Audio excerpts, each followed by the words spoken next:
The Sixers somehow managed to put together one of their worst rebounding efforts of the season in their most important game of the season in game four. If you think it's personnel, if you think it's scheme, if you think it was effort, great news. It was all three. Let's take a look at it. I'm so sick and tired of the overhelp with the Sixers. It is a plague. Oubre is the culprit on this one. He goes to the opposite elbow to double Brown, which means that the long closeouts to get out to Pritchard pull three different Sixers away from the rim when the shot goes up. White sneaks in along the baseline, keeps the play alive. Now, VJ almost creates a turnover here, but because he does not convert the play, doesn't work to get back in the play. Two guys have free runs to the rim with Oubre in no man's land. So Embiid hitting a man just doesn't matter. Pritchard sneaks in. Smallest guy on the floor, of course.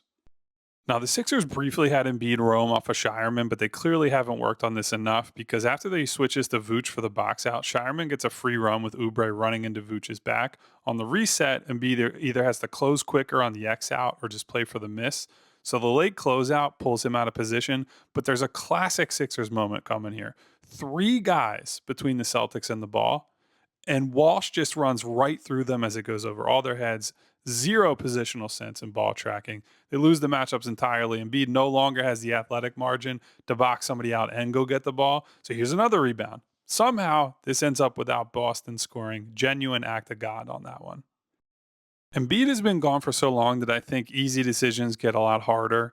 Barlow has two choices here. You slide in to help at the rim so Embiid connects out to Shireman, or you lurk in your area and trust that Embiid can get to a spot with PG battling Jaylen Brown.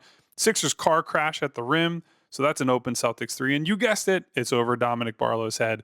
PG and Barlow both close out on the same guy, and it ends up being a tightly contested Brown three to end the possession. Good shot making. But here comes my least favorite one. I need you guys to watch Paul George here. He just walks away from Sam Hauser. Meaningless help on Queta.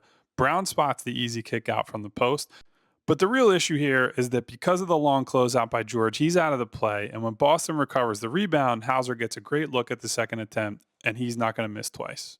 Even when they did things right, the Sixers did a lot wrong. Embiid has a vintage defensive moment here. He's playing cat and mouse with Tatum in the pick and roll. Then he gets the block on Vucevic with the recovery play.